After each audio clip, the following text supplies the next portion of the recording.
వారము మనము విశ్వాసం మరి ఎబ్రీ పత్రికలో ఉన్నటువంటి విషయాన్ని మరి 11వ అధ్యాయము మరి 6వ వచనం విషయంపై మరి మనము విశ్వాసం ఎన్ని రకాలు అనే విషయాన్ని మనం మాట్లాడుకున్నాం. మరి ప్రాముఖ్యంగా మరి విశ్వాసం అనేది అనేక రీతులుగా దాదాపుగా మనము ఒక 5-6 విశ్వాసం అని చూసాం. అదేంటంటే మరి అవిశ్వాసం అని, మరి అదేవిధంగా అల్ప విశ్వాసం అని, మరి గొప్ప విశ్వాసం అని, మరి స్థిరమైన విశ్వాసము, సందేహం లేని విశ్వాసము, ఇట్లా అనేక విషయాలు మరి దానికి కావాల్సినటువంటి ఎగ్జాంపుల్స్తో కూడా మనం ధ్యానించుకున్నాం పిల్లలు.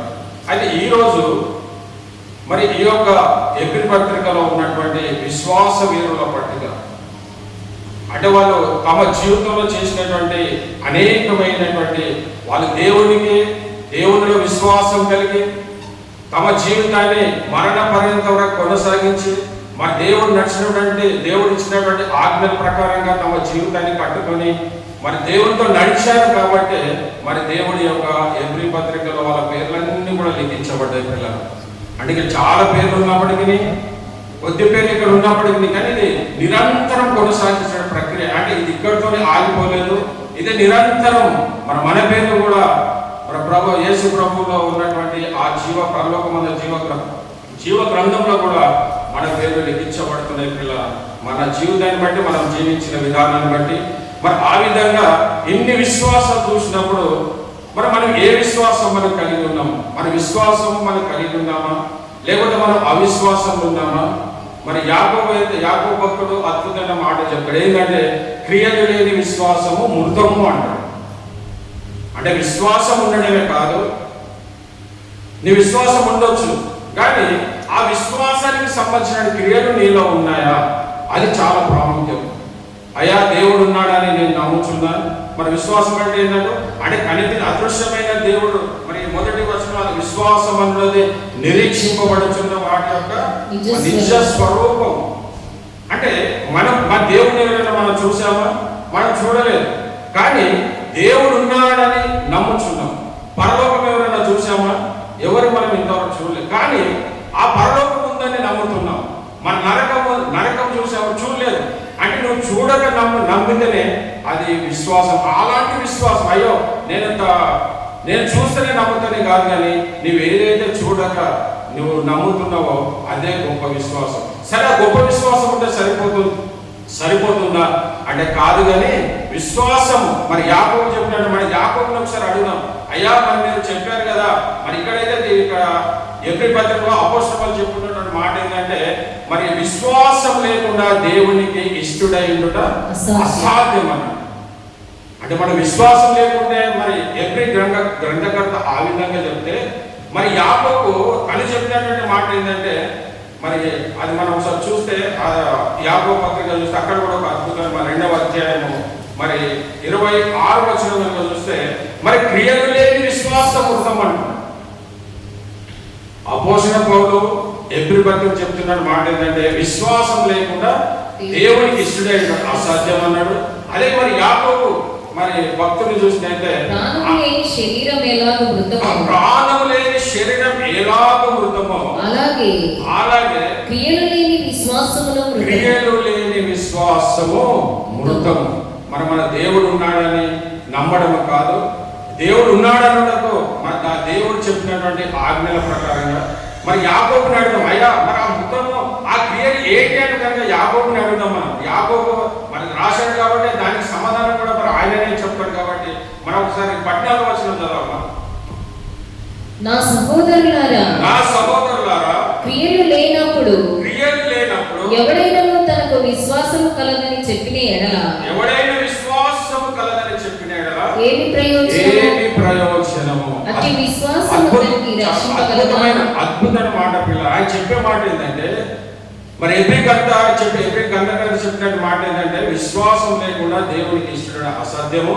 మరి అదే యాకోబు భక్తుడు చెప్తున్న మాట ఏంటంటే మరి విశ్వాసం లేకుండా మరి క్రియలు లేని విశ్వాసం మృతం అంటున్నాడు. ఒకవేళ నీకు విశ్వాసం ఉందనుకో, దేవుడు ఉన్నాడని నమ్ముచున్నావు, మంచిది, కానీ క్రియలు నీతో ఉన్నాయా? ఆ క్రియలు నువ్వు కలిగి నువ్వు జీవిస్తున్నావా? అది చాలా ప్రాముఖ్యం. అయ్యా దేవుడు ఉన్నాడని నమ్ముచున్నాను అంటే సరిపోదు. మరి దేవుడు ఉన్నాడని నమ్ముచున్నాడే నువ్వే నమ్మడం కాదు, దయ్యాలు కూడా నమ్ముతున్నాయంట దేవుడు ఉన్నాయని. ఇంకా నువ్వైతే దేవుడికి భయపడతలేవు, ఆ దయ్యాలు అయితే వణుకుతున్నాయంట దేవుడు ఉన్నాడని. మరి నీ నా పరిస్థితి ఏంది పిల్లరా? తన స్వాస్థ్యంతో నిర్మించినటువంటి దేవుడు మరి ఆ దయ్యాన్ని కిందికి ఆ త్రోయబడినటువంటి దయ్యమే అంత బాధపడతా, అంత తను వణుకుచు దేవుడు ఉన్నాడని నమ్మితే మరి నువ్వు నేను తన స్వాస్థ్యములతో మరి తన పోలిక చొప్పున మరి దేవుడు నిన్ను నన్ను నిర్మించాడు. ఇంకా మనం ఎంత భయపడాలి పిల్లలు? మరి ఆయన చెప్తున్న మాట, మరి భక్తుడు మరి యాకోబు చెప్తున్న మాట, మరి 15వ వచనం చదవమ్మా. సహోదరుడైనను సహోదరి అయినను దిగంబరులై ఆనాటికి భోజనం లేక ఉన్నప్పుడు మీలో ఎవడైనను శరీరమునకు కావలసిన వాటిని ఇయ్యక సమాధానముగా వెళ్ళుడి, చలి కాచుకొనుడి, తృప్తి పొందుడని చెప్పిన ఎడల ఏమి ప్రయోజనము? ఇది క్రియ.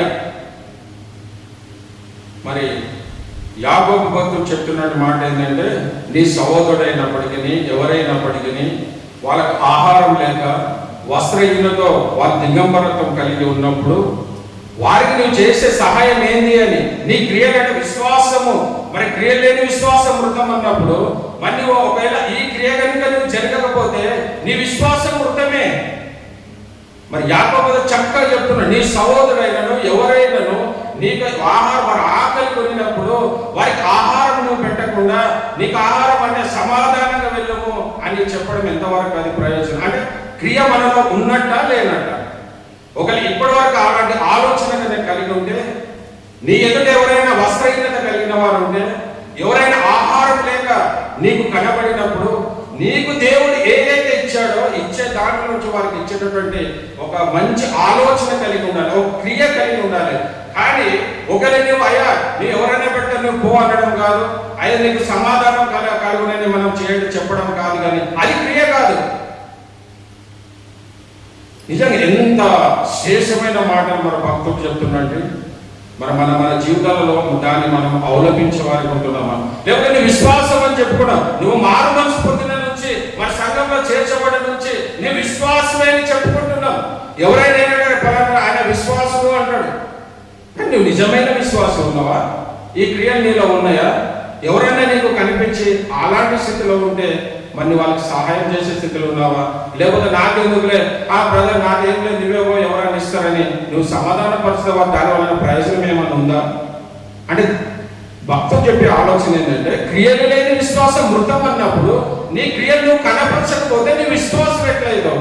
సంఘంలో చేర్చబడ్డ మాత్రాన నీ విశ్వాసుడవా? కాదు కదా. అంటే క్రియలు ఉండాలి పిల్లరా.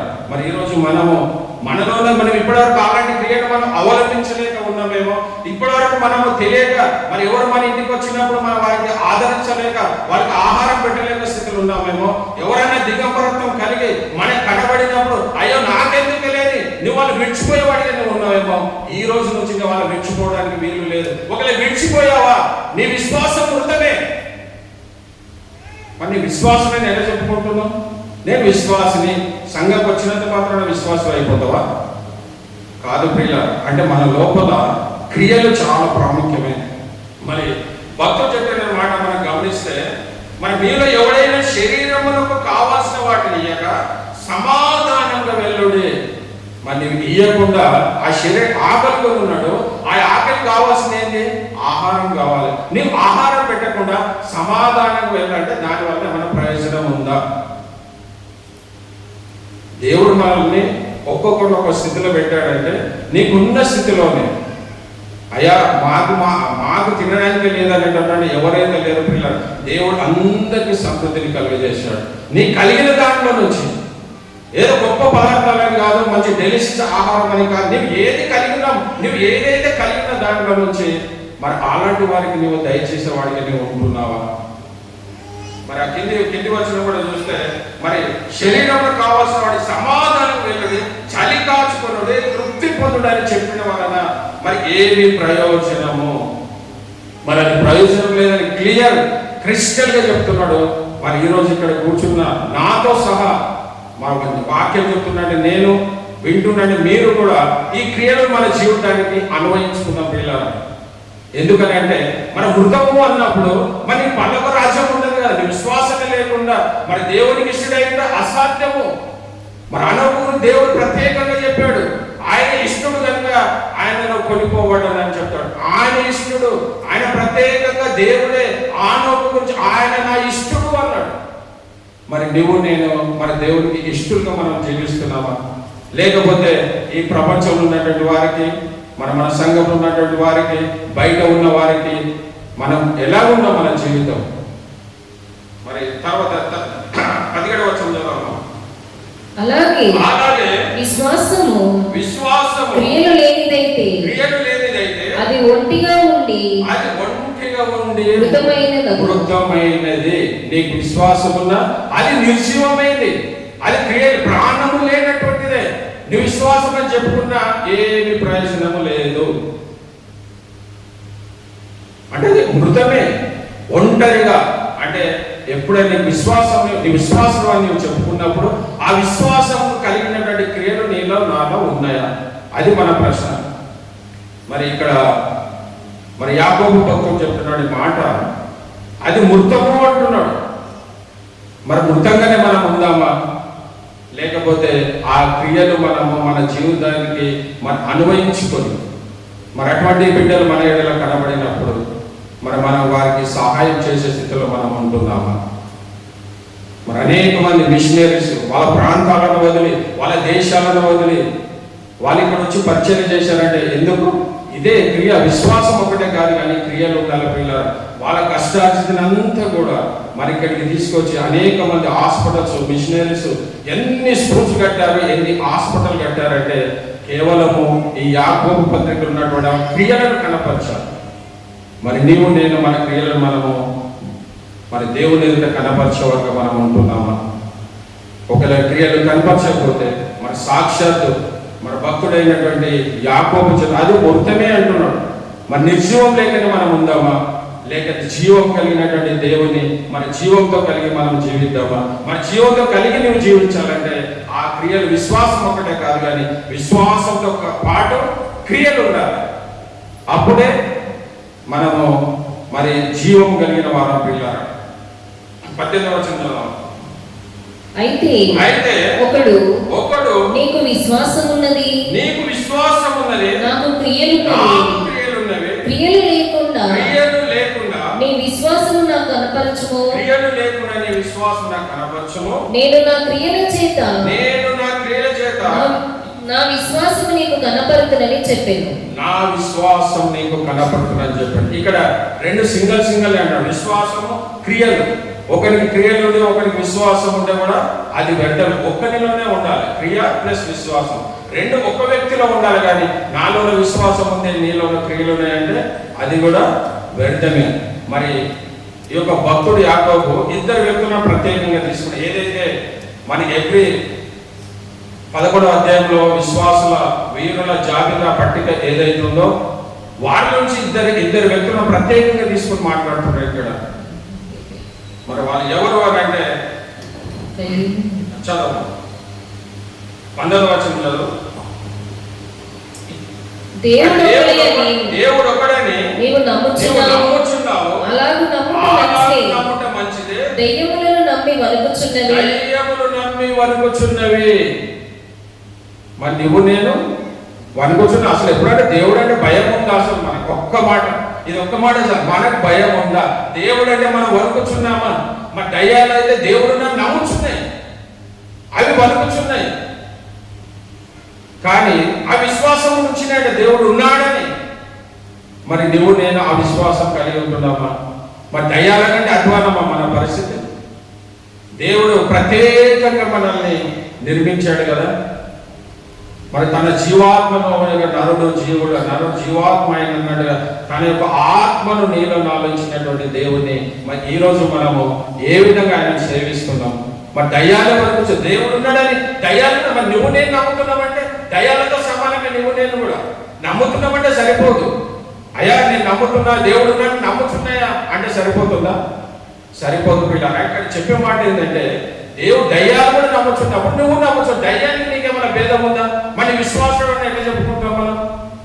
అదొక అలవాటు అయిపోయింది సంఘాలలో. విశ్వాసి అంత ఆయన ఎలా జీవించాడో ఏం జీవించాడో అదంతా అవసరం కానీ ఆయన విశ్వాసం. మరి చనిపోయిన విశ్వాసం, నేను మంచి పోరాటం నా పరువు తుడముంటుందని అనేకమైన సమాధులు రాసు. కానీ ఆయన ఎలాంటి జీవితం జీవించాడు, ఆయన ఎలా ఉన్నాడు, అసలు మారు మనసు పొందిందా లేదా ఏమీ లేదు. కానీ అది ఒకటి రాసుకుంటాం అంతవరకు. అది కరెక్టా? అది కరెక్ట్ కాదు కదా. మనం ఎప్పుడైనప్పటి ఆయన ఒకవేళ మారు మనసు పొంది రక్షణ పొందిన వ్యక్తికి రాయి మంచిదే. కానీ రక్షణ లేదు, అది ఎవరన్నా చనిపోయి అదొక అలవాటుగా ఆచారంగా అయిపోయింది అంతే మనకు. కానీ అది కరెక్ట్ అయిన పద్ధతి కాదు. ఆయన విశ్వాసంతో చెప్పు, ఆయన గురించి అనేక విషయాలు మాట్లాడుకుంటాం మనం.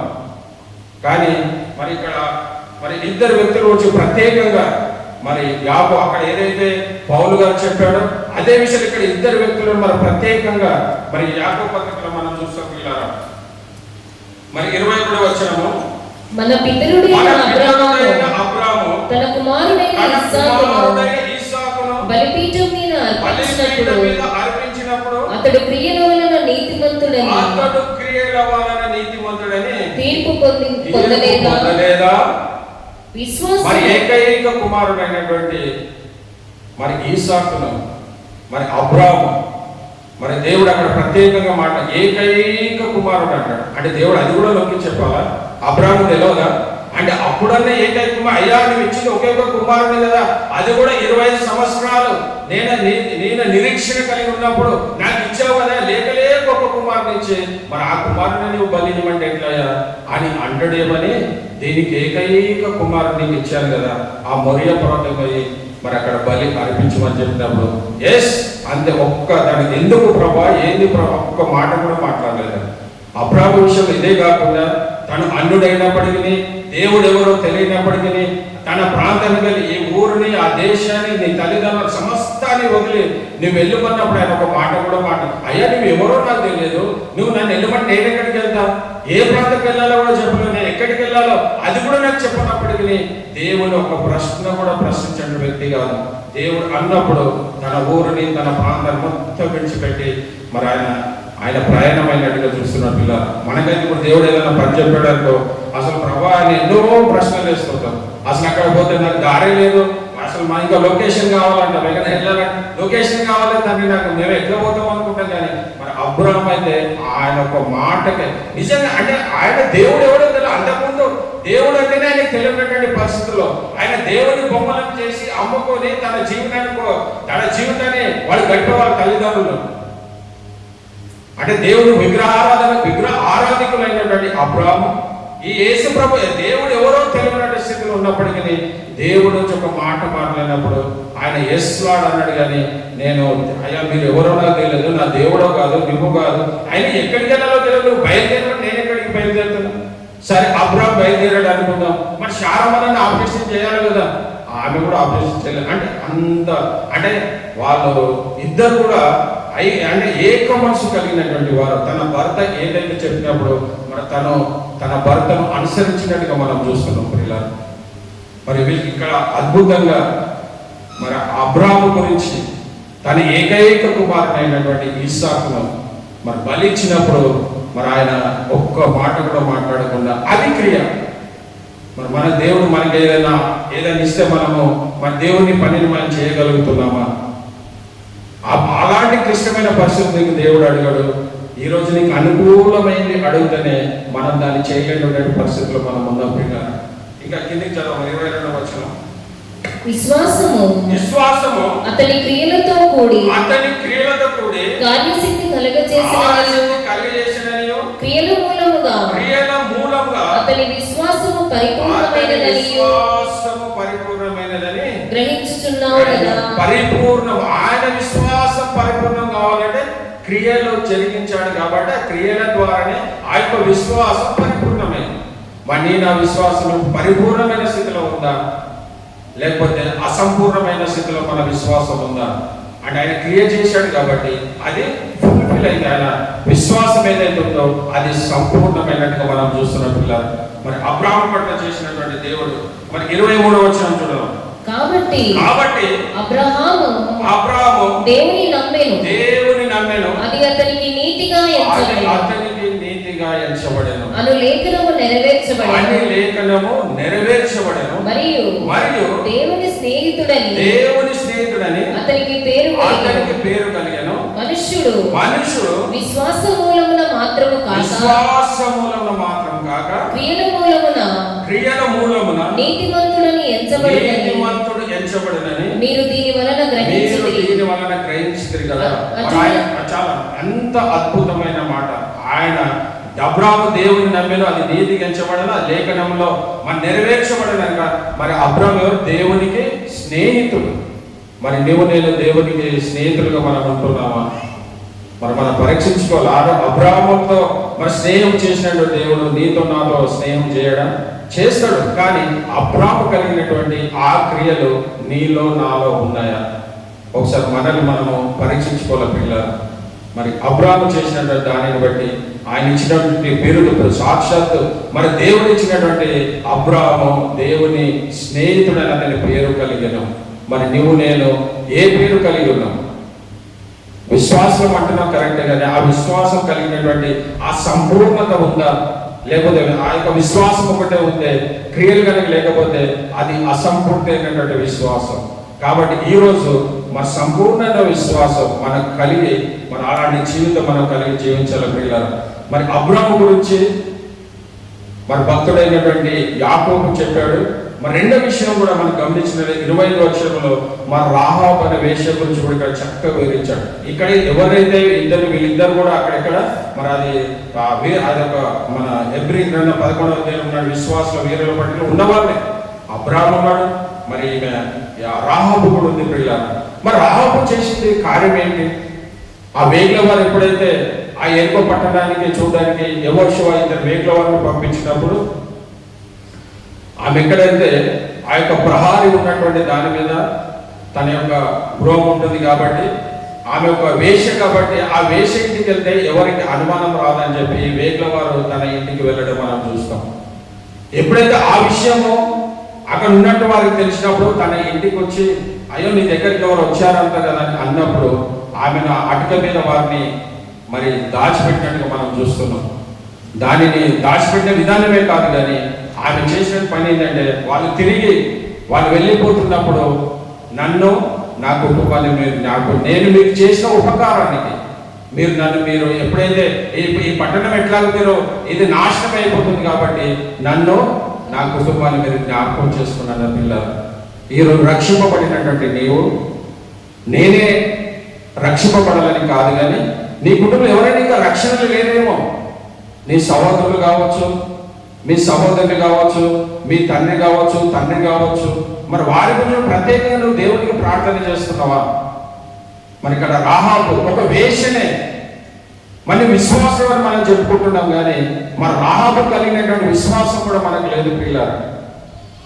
మరి ఆమె ఏదైతే తనకింటికి ఎర్రదారం కట్టిందో వాళ్ళు చెప్పినట్టు మాట ఒకటే, ఈ గృహంలో ఎవరైతే ఉంటారో వాళ్ళందరూ కూడా కాపాడబడతారని చెప్పారు.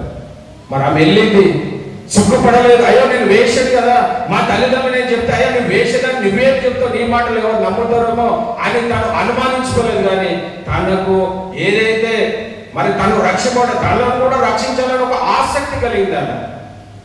అయితే నేను వేషని కదా, నా మాట ఎవరు నమ్ముతారు, నా మాట ఎవరు నమ్మరు కదా అని అనుకోలేదండి. ఈ రోజు నువ్వు ఏ స్థితిలో ఉన్నప్పటికీ ఒకవేళ నువ్వు మారు మనసు పొంది రక్షణ పొందిన వాడు అయితే నీ గత జీవితం ఏదైనప్పటికీ అయ్యో నా గత జీవితం ఎవరు మారని అనుకోవడానికి వీలు లేదు. కానీ నీకు దేవుడు ఇచ్చినటువంటి ఏ రక్షణ నీకు ఇచ్చాడో ఆ రక్షణ నువ్వు ఇతరులకు నా రక్షణలోకి నడిపించేటువంటి బాధ్యత నువ్వు చెప్పవలసిన నీ బాధ్యత.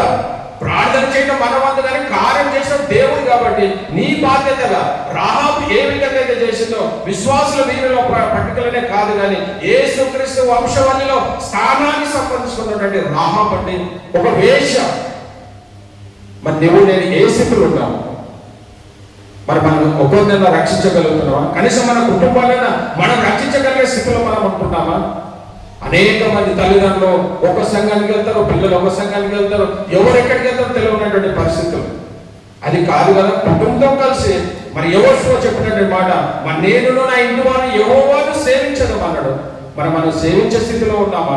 మన కుటుంబంలోనే ఐక్యత లేదు, మన కుటుంబంలోనే ఏక మనసు లేదు. మరి సంఘాలు ఏం చెప్తావు? మనం ఆ గమనించుకోవాలి పిల్ల. మరి రాహాబు కలిగినటువంటి విశ్వాసం, ఆమె వేషనే కానీ తన కుటుంబ వారందరినీ కూడా రక్షించుకున్నది. నీ విశ్వాసమే కానీ నీ కుటుంబాన్ని నువ్వు రక్షించగలుగుతున్నావా? నీ ఇరుగు పొరుగు వారికి మరి నీ ఒక మాదిరికరమైన జీవితం నువ్వు జీవిస్తున్నావా? చదవమని ఒకసారి 25వ వచనం. అటువలనే రాహాబును వేశ్యకుడా దూతలను చేర్చుకొని వేరొక మార్గమున వారిని వెలుపలికి పంపివేసినప్పుడు క్రియల మూలముగా నీతిమంతురాలని ఎంచి క్రియల మూలముగా క్రియ చాలా క్రియ. విశ్వాసం అంటే సరిపోదు, విశ్వాసంతో పాటు నువ్వు క్రియలు కలిగి ఉన్నావా? మరి రాహాబు క్రియల వలన ఆమె నీతిమంతురాలని చెప్పబడింది. మరి అబ్రాహాము దేవుడు చెప్పిన మాట, అతడు దేవుని నమ్మెను, మరి అతనికి నీతిగా ఎంచబడింది. మరి వేష అయినప్పటికీ ఈమె కూడా దేవుడు ఇచ్చినటువంటి బహుమానం ఏంటండి? ఆమె కూడా అదే మాట చెప్పాడు, నీతిమంతురాలని. మరి దేవుడిలో పక్షపాతి లేదండి. మరి ఆ రోజు వారిద్దరి పట్ల చేసినటువంటి గొప్ప కార్యం ఈ రోజు నీ నా పట్ల చేయడానికి మరి దేవుడు సంసిద్ధత కలిగి ఉన్నాడు కాబట్టి, కానీ నువ్వు ఆ విధంగా నువ్వు జీవించగలుగుతున్నావా? ఏదో వచ్చాము పోయాము, నా మందిరాన్ని నేను వెళ్తున్నా అంతే. కానీ దానివల్ల ఏ ప్రయోజనం? విశ్వాసం చెప్పుకుంటే మాత్రాన ప్రయోజనం ఏమి లేదు. క్రియలో కలిగి ఉంటేనే అది మరి ఇదంతా మనం చెప్పుకున్నాం. ఓకే, అవునయ్యా మీరు ఈ మాట చెప్తున్నారు, ఓకే కదా. మరి మనం ఏ విధంగా మన విశ్వాసము కనపరుచుకోవాలి? మరి ఏదో విశ్వాసం మనం పెంపొందించుకుంటామంటే, మనము ఈరోజు కీర్తన గ్రంథంలో చూసినట్లయితే మరి ఆయన ఎలాంటి స్థితిలో ఉన్నప్పుడు, అయ్యా వాళ్ళందరూ మంచి స్థితిలో ఉన్నప్పుడు మరి దేవుణ్ణి వాళ్ళు చేస్తున్నారు. కానీ నేను కష్ట స్థితిలో ఉన్నా, నా కుటుంబం సరైన స్థితిలో లేదు, నా కుటుంబంలో నేను వెలివేయబడ్డాను, మరి నాకు అందరూ నన్ను తిరస్కరిస్తున్నారు, మరి సంఘంలో నన్ను తిరస్కరించారు, అన్ని ప్రాంతాలు ఉన్నప్పటికీ మరి దావీదు ఎలాంటి స్థితిలో తన విశ్వాసాన్ని కలపరిచాడంటే, మరి 63వ కీర్తనలో మరి తన జీవితంలో జరిగినటువంటి మరి సంఘటన మనం గమనించుకుందాం పిల్లలు. మరి ఆయన ఏ విధంగా చేశాడు? నువ్వు అనొచ్చయ్యా, మేము ఆ విశ్వాసం ఉండాలంటే మాకు అన్ని అనంతలో ఉన్నాయా, మేము ఎక్కడ దేవుని సన్నిధికి రావాలి, మాకు అన్ని పనులే కదా, మేము కష్టాలలో ఉన్నాం, దుఃఖాలలో ఉన్నాం, బాధలో ఉన్నాం, ఆర్థిక పరిస్థితులు ఉన్నాము, అనారోగ్య పరిస్థితుల్లో ఉన్నాం, మరి మేము ఎలా దేవుని సన్నిధికి రావాలి, మేము దేవుని ఎలా ప్రార్థించాలి అని అనుకుంటున్నాము. ఈరోజు మరి దావీదు మనతో మాట్లాడుతున్నప్పుడు ఆయన ఏ స్థితిలో ఉన్నాడని 63వ కీర్తనలో దావీదు రాజు అయినప్పటికీ తన కుమారుడైన అబ్షలోము తనను తరుముతున్నప్పుడు, యూద అరణ్యంలో ఉన్నప్పుడు ఆయన దేవునికి ప్రార్థన చేస్తున్నాడు. ఎన్ని కష్టాలు కదా, అరణ్యంలో ఉన్నాడు దావీదు, అరణ్యంలో ఉన్నాడు. కానీ ఆయనలో ఉన్నటువంటి ప్రత్యేకత, ఒక రాజు ఉండవలసిన వాడు, సింహాసనం మీద ఉండవలసిన వాడు, ఆ బరపుల మంచం మీద పట్టుకోవలసిన వాడు ఇప్పుడు ఎక్కడున్నాడు? యూద అరణ్యంలో. ఎవరి ద్వారా? తన కుమారుడైనటువంటి అబ్షలోము ద్వారానే కదా. మరి ఈ రోజు నీ నా కుటుంబాలలో మరి నువ్వు దావీదు వల్ల వెలివేయబడి ఉన్నావేమో, నీ బిడ్డల ద్వారా నువ్వు వెలివేయబడి ఉన్నావేమో, నీ బాధల ద్వారా నువ్వు కృంగిపోయి ఉన్నావేమో, నువ్వు అనారోగ్యం చేత మరి నీ యొక్క శరీరము మరి మృతతుల్యమైనప్పటికీ మరి దావీదైతే అలాంటి పరిస్థితిలో తన కొడుకు ఇంకా ఎంత వేదన ఉన్నదని, తన శత్రువు వచ్చి మన మీద ఏదైనా చేస్తున్నట్టే ఒక బాధ ఉండదు. కానీ తన సొంత కుమారుడు వచ్చి తనను మరి అరణ్యం పోవడానికి కలిసిన పరిస్థితులు చూస్తే ఎంత వేదన ఉంటుందండి. భౌతికంగా ఎంత వేదన పడుతున్నాడు, మానసికంగా ఎంత వేదన పడుతున్నాడు. అయినను తన విశ్వాసాన్ని వదులుకోనట్టుగా ఉన్నాడు. మన విశ్వాసం ఎలా వస్తుందంటే, నువ్వు ప్రార్థించాలి. మొట్టమొదటి నువ్వు ప్రార్థించేవాడి ఉండాలి, మన దేవుని వాక్యాన్ని నువ్వు ధ్యానించేవాడి ఉండాలి. ఇవన్నీ లేకుండా విశ్వాసం రావాలంటే రాదండి. మరి ఇక్కడ చేసినటువంటి విషయం ఇక్కడ మరి 63వ కీర్తన దేవా, మరి ఇక్కడ 11 చరణాలు కలిగినటువంటి దీనిలో మరి మొట్టమొదటిగా మరి ఇది రాసినటువంటి సందర్భం మనము అబ్షలోము తన సొంత కుమారుడే తనను తరుముతున్నప్పుడు రాసినటువంటి కీర్తన. మరి నువ్వు అది ఎలా చెప్తారయ్యా మీరు? మరి 2 సార్లు వెళ్ళాడు కదా, యూదారణ్యంకు 2 సార్లు వెళ్ళాడు కదా. మరి ఇక్కడైతే రాయబడలేదు. ఇక్కడ ఏమంటే మరి దావీదు యూద అరణ్యమునకు యూద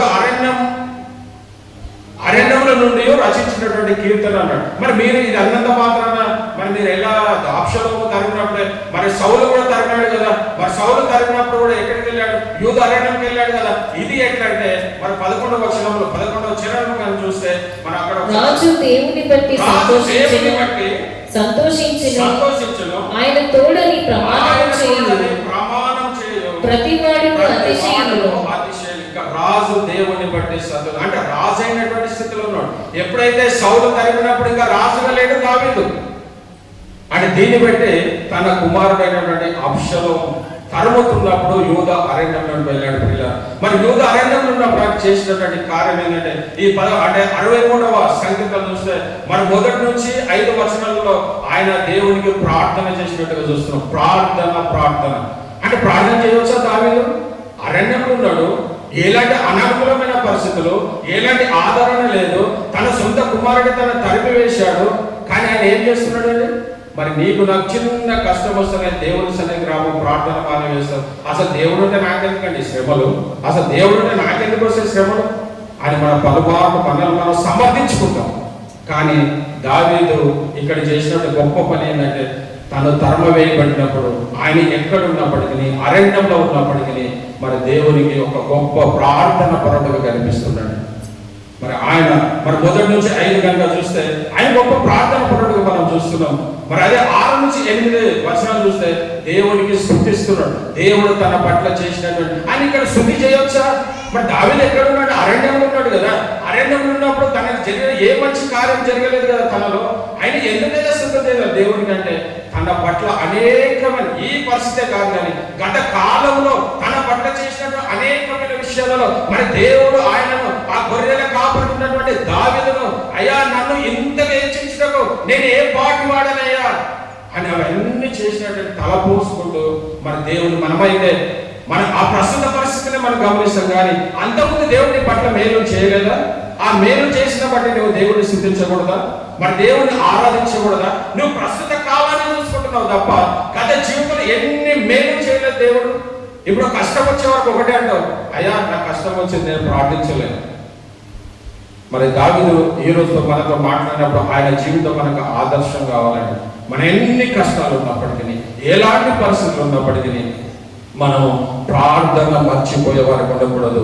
నీకు ఏ స్థితి అయినప్పటికీ, నేను నీ ఇంటిలో నుంచి నీకు కుమారుడు తరిమి వేశారా, నువ్వు ఎక్కడైనా ఏదో నీకు ఆదరణ లేనటువంటి స్థితిలో ఉన్నావా, నువ్వు అనాథగా ఉన్నావా, నువ్వు ఎక్కడున్నప్పటికీ మొట్టమొదట దేవుని నువ్వు ప్రార్థించేవాడికి ఉండాలి. అది దావీదులో ఉన్నటువంటి గొప్పతనం. ఒక రాజు, ఆయన మామూలు వ్యక్తి కాదు, రాజుగా ఉన్నప్పుడు యూదా అరణ్యానికి పోయాడు. సౌలు తరిమినప్పుడు అప్పుడు రాజుగా లేడు కాబట్టి అది ఏదైనా అనుకోవచ్చు. కానీ ఒక రాజు స్థితిలో ఉన్నటువంటి వ్యక్తి తను అరణ్యంకు పోయినప్పుడు ప్రభా నాకు ఎందుకు ఇది కలగజేసేవాడిని దేవుడిని దూషించిన వాడిని కానీ అయ్యా నాకు ఎంత చేసేవాడిని అనలేదు. కానీ ఆయన చేసింది ఏంటంటే దేవుడికి ప్రార్థన చేసేటండి. మరి నువ్వు నేను ఎలాంటి పరిస్థితులు ఉన్నప్పటికీ దేవుణ్ణి ప్రార్థించడం మానకూడదండి. అయ్యా మాకు అనుకూలం మీద నువ్వు అనుకుంటావేమో, నువ్వు అనుకూలం ఉన్నప్పుడు ప్రార్థిస్తే అది గొప్పతనం కాదు. నువ్వు అననుకూల పరిస్థితులు నీకు ఉన్నప్పుడు, నువ్వు ప్రార్థన చేయలేని పరిస్థితులు ఉన్నప్పుడు అలాంటి సమయంలో నువ్వు ప్రార్థన చేయాలి.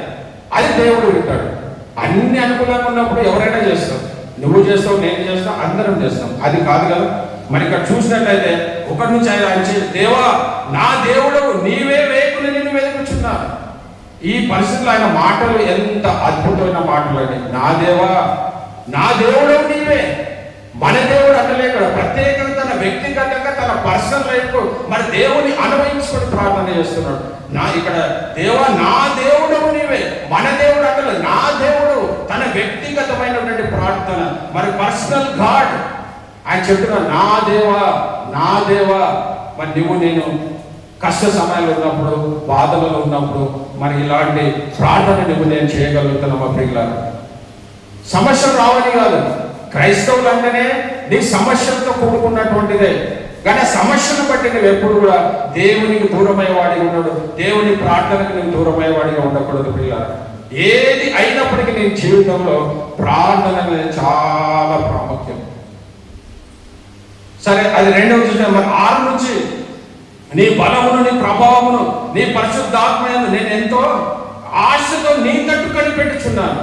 ఎంత ఆశతో కనిపెడుతున్నారు. ఆ యొక్క మందసం ఎప్పుడైతే వీళ్ళు ఆ యూద అరణ్యం వెళ్తున్న కన్నతో ఉన్నటువంటి సైనికులు తన యొక్క మందసంతో తనతో పాటు తీసుకెళ్దాము. దావీదు చెప్పినటువంటి మాట ఏంటంటే, మందసం మనతో పాటు కాదు, మందసము ఆ యొక్క దేవుని మందిరం ఉన్నాడు, దేవుని మందిరంలో మందసం పెట్టమని. ఆయన ప్రభావము, నీ బలమును నీ ప్రభావం చూడవాలనని పరిశుద్ధాత్మ యందు నేను ఎంతో నీ ఆశతో నీ తట్టు కనిపెట్టుచున్నాను. అయ్యా, మందసం మనతో ఉంటే కాదు, కానీ మందసం దేవుని మందిరంలో ఉండాలి. దేవుడు సర్వవ్యాప్తి, ఎక్కడైనా దేవుడు, ఎక్కడైతే ఇద్దరు ముగ్గురు కూడి నా నామంలో ధ్యానిస్తారో వారి మధ్య నేను ఉంటున్నాడు దేవుడు. నిజంగా అరణ్యంలో కూడా మరి దేవునికి ఆయన ప్రార్థించినట్టుగా మనం చూస్తున్నట్లుగా మరి నా ప్రాణము నీ కొరకు తృష్ణ కొనుచున్నది, నీ మీద ఆశ చేత నిన్ను చూడవలనని నా శరీరము కృషించుచున్నది. పైవని నీరు లేక ఉండిన దేశమందు నా ప్రాణము నీ కొరకు తృష్ణ కొనుచున్నది. నిజంగా నీళ్లు లేనటువంటి పరిస్థితుల్లో దావీదు ఏం ప్రార్థన చేయాలంటే, ప్రభువా మాకు నీళ్ళు ఇయ్యయ్యా, మాకు నీళ్లు కావాలి, అరణ్యంలో ఉన్నాము, ఎడారిలో ఉన్నాము, మాకు నీళ్లు కావాలని అడగడమే దేవునికి. ఆయన ఆశ ఎంత ఆశపడుతుందంటే, ఆయన ఏమంటుందంటే, ఆయన చెప్పి నా ప్రాణం నీ కొరకు తృష్ణ కొనుచున్నది, ఆత్మీయమైన దాహం కొరకు తృష్ణ. తన శరీర దాహం గురించి అడగలేదు, కానీ తన యొక్క ఆత్మ శరీరం కలిగినటువంటి దాహం గురించి అడుగుతున్నాడండి. ఆ కష్టాలలో ప్రభువా మాకున్నాడు, మనం ఎప్పుడు మన అవసరాలకి అడుగుతాం. దేవా నా కుటుంబాన్ని దీవించు, నా పిల్లలను దీవించు, మన సమస్తము నా దీవించు దీవించు దీవించు అంటాం. కానీ మరి దావీదు లాంటి ప్రార్థన మన దేవుడు తెలుసు, దీవిస్తాడు. నువ్వు అడగకపోయినా మన అక్కర్లు ఎరిగినటువంటి దేవుడు, మన తలపులు పుట్టకపోతే మన తలపులు ఎరిగినటువంటి దేవుడు. దానికంటే ఆయన గురించి నీవు ఎక్కువ ప్రార్థించాలి.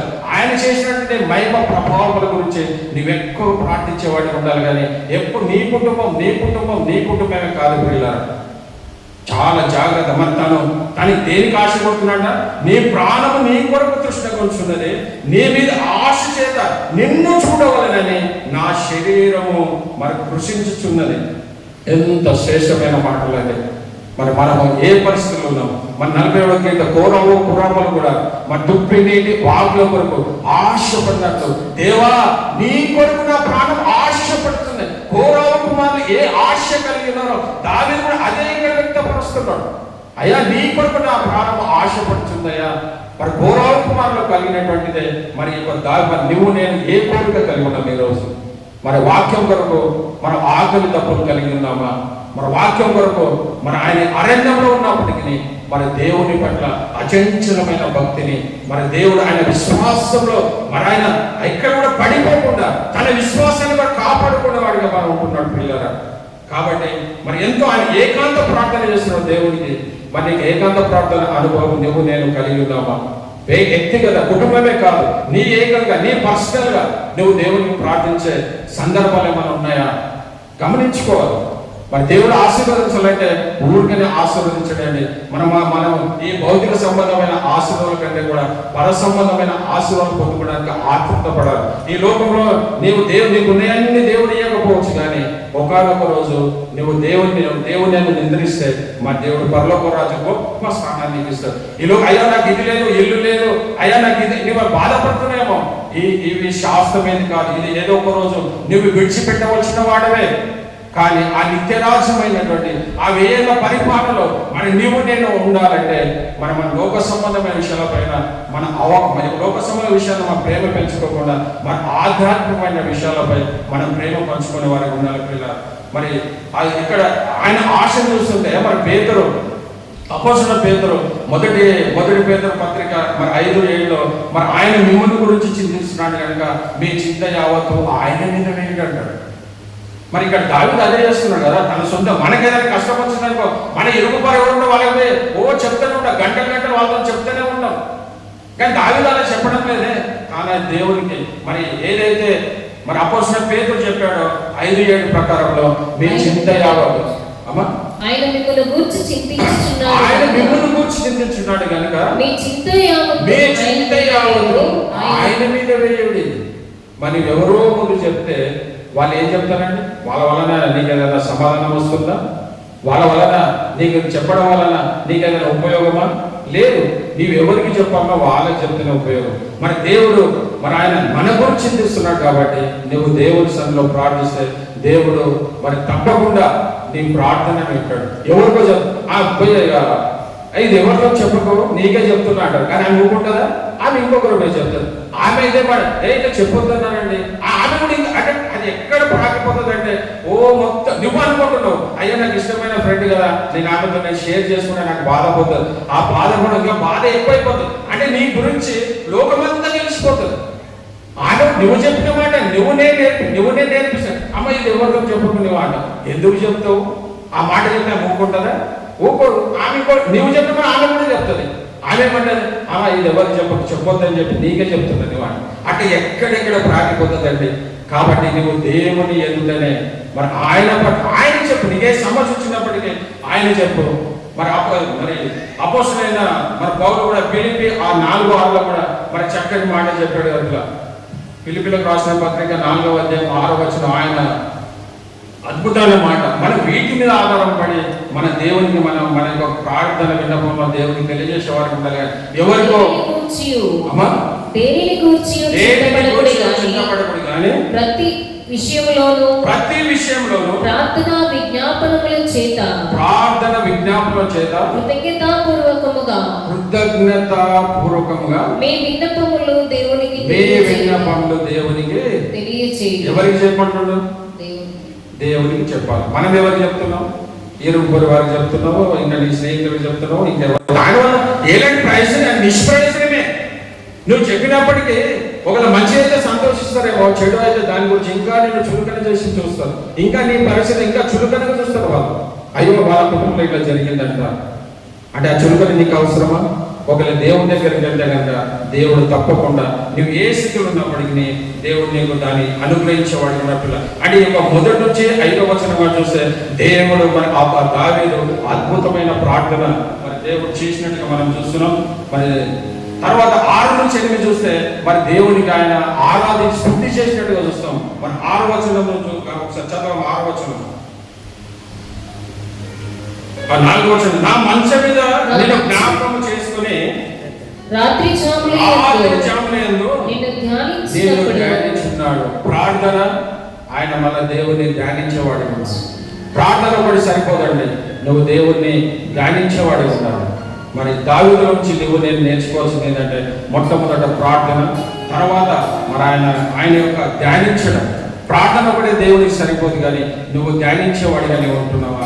మరి ఆయన చెప్పినట్టు మాట చూస్తే మరి ఆయన నేను ధ్యానించిన ప్రభువు మెదడు నాకు దొరికినట్లుగా నా ప్రాణము తృప్తి పొందుతున్నది.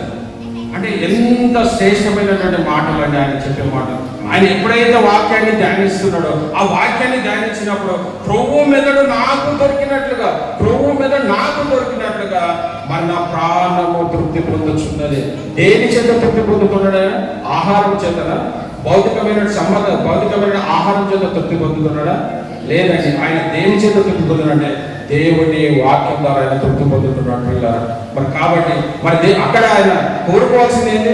అరణ్యంలో ఉన్నామయ్యా మాకు నీళ్లు దయచేయు, మేము అరణ్యంలో ఉన్నామయ్యా మాకు ఆహారం దయచేయు అని భౌతికమైన విషయాలకు ఆయన ప్రార్థించడం లేదు, కానీ ఆయన ప్రభువు మెదడు దొరికినట్టు. అంటే ఎప్పుడు ఈ తృప్తి వస్తుందంటే నువ్వు ఎప్పుడైతే ప్రార్థన జీవితం నువ్వు కలిగి ఉంటావో, ఎప్పుడైతే నువ్వు దేవునికి స్తుతి చెల్లించేవాడికి ఉంటావో అప్పుడే నీకు ఒక సంతృప్తి వస్తుంది. వాక్యాన్ని ధ్యానించినప్పుడు నీకు సంతృప్తి దొరుకుతుంది పిల్లలు.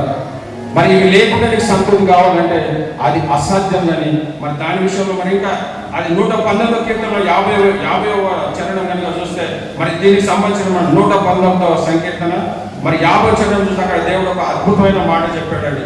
మరి ఏదైతే నీ వాక్యము నన్ను బ్రతికించుచున్నది, నా బాధలో ఇదే నెమ్మది నాకు ఏది నెమ్మది కలిగజేస్తుంది? వాక్యము. నువ్వేమనుకుంటున్నావు? నీకు వచ్చిన సమస్యను పోయి నా ఫ్రెండ్కి చెప్పుకుంటే నాకు నెమ్మది వస్తుంది, నాకు సమాధానం వస్తుంది, నాకు శాంతి వస్తుంది అని ఇవ్వాలనుకుంటున్నావు. కానీ వాక్యం ఏం చెప్తుంది చెప్పక ఒకసారి చదవాలి. నీ వాక్యమే నన్ను బ్రతికిస్తుంది. నా బాధలో ఇదే నాకు నెమ్మది. నువ్వు ఏ బాధలు ఉన్నప్పటికీ నువ్వు దేవుని వాక్యాన్ని ధ్యానించేవాడి నీ బాధలలో నెమ్మదినిస్తుంది అంటుంది. మరి అంత శ్రేయం. అదే 119, 103 చదవాలి ఒకసారి. 119వ సంకీర్తన 103వ చరణం. నీ వాక్యములు నా జీవకు ఎంతో మధురములు. అవి నా నోటికి తేనె తేనె కంటే తీపిగా తీపిగా ఉన్న వాక్యము. అంటే నువ్వు ఏ ఇష్టంతో వాక్యం చదువుతున్నావు, ఏదో చదవాలి కాబట్టి చదువుతున్నావేమో. అలా చదివితే నీకు వాక్యం యొక్క టేస్ట్ తెలియదు. కానీ నువ్వు ఎప్పుడైతే మనసు పూర్తిగా నేను వాక్యాన్ని చదవాలి, వాక్యాన్ని ధ్యానించాలని నువ్వు మనసు పెట్టి కనుక చదివితే ఆ చదువు అది ఎట్లా ఉంటుందంటే తేనె కంటే తీయకుండా. తేనె కంటే తీయదు ఇంకేమైనా ఉందా? దానికి మధురమైన ఇంకేదైనా ఉందా? దానికి ఏమీ లేదు.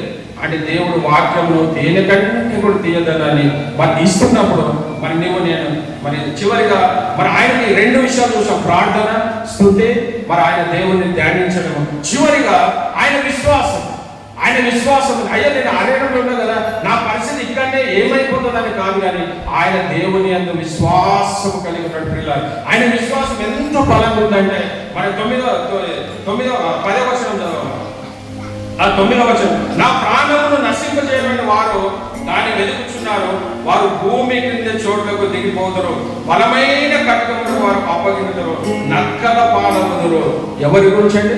ఆయన విశ్వాసంలో. అయ్యో నేను అరణ్యంలో ఉన్నా కదా, నేను ఇక్కడనే నేను మరణిస్తానేమో అనుకోలేడు. కానీ తనకు ఎదురుగా ఎవరైతే ఉన్నారో వారి గురించి ప్రత్యేకంగా మాట్లాడుతున్న మాట ఏంటంటే వారు మరి భూమి కింద చోట్లకు దిగిపోదురు, బలమైన ఖడ్గముకు అప్పగించిన నక్కల పాలవుతారు. అరణ్యంలో మరి ఎప్పుడైతే అబ్షలోము తన తండ్రి అయిన దావీదు మీదకి మరి గాడిని తీసుకొని అరణ్యంలోకి వెళ్తున్నప్పుడు జరిగినటువంటి సంఘటన ఏదైనా విశ్వాసం కలిగి ఉన్నాడు. మరి దావీదు ఏ విశ్వాసం కలిగి దేవుని యందు నిలిచున్నాడు అదే జరిగింది. పిల్లలు, ఎప్పుడైతే అబ్షలోము తన తండ్రిని చంపడానికి అరణ్యంలోకి వెళ్తున్నప్పుడు ఆ గాడిదను ఆ యొక్క అడవిలోకి ఆయన వెళ్తున్నప్పుడు ఆయన ఆ యొక్క గాడిదను ఆయన ఎన్నికలేదంటే లేడీస్ ఉన్నటువంటి అంత గొప్ప పెద్ద ఎన్నికలు అంటే ఆయన అబ్షలోము.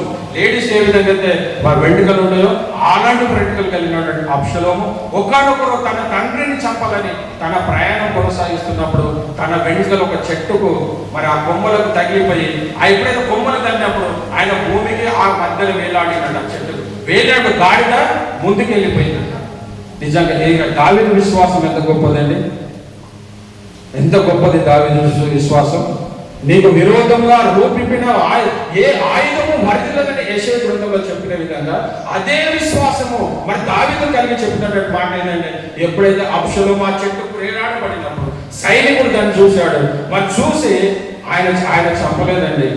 సైనికుడు చంపలేదు. ఎందుకు చంపలేదంటే మరి దావీదు ఒకానొక రోజు తన సైన్యాధిపతి ఏంటంటే యోవాబుతో, అయ్యా మీరు ఏదైనా చేయండి కానీ నా కుమారుని మీరు చంపకూడదు అని యోవాబు కూడా మాటిచ్చాడు.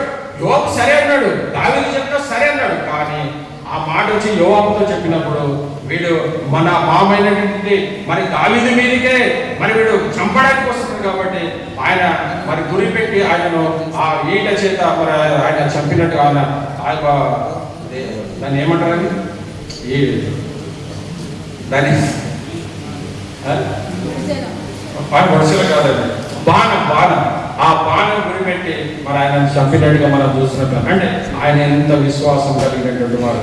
మరి దావీదు కలిగినట్టు ఈ రోజు నీ కుటుంబంలో కూడా మంచి త్రోసివేయబడి ఉన్నావేమో, అయ్యో ఎవరు నాకు ఆధారంగా లేరని ఉన్నావేమో, అయ్యో నన్ను అందరూ తృణీకరించారని కనుక నీవు అనుకుంటే మరి ఆ దావీదు తోడైనటువంటి దేవుడు మరి నీకు నాకు తోడైనటువంటి పిల్లరా. మరి ఆ విధంగా ఎవరు కూడా ఆ బాధలను బట్టి కృషించే వారికి ఉండకూడదు. దేవుని బట్టి మీరు బలాన్ని తెలుసుకునే వాళ్ళు ఉండాలి. మనం ప్రార్థించుకుందాం. ప్రార్థన మహాపరిశుద్ధుడైనటువంటి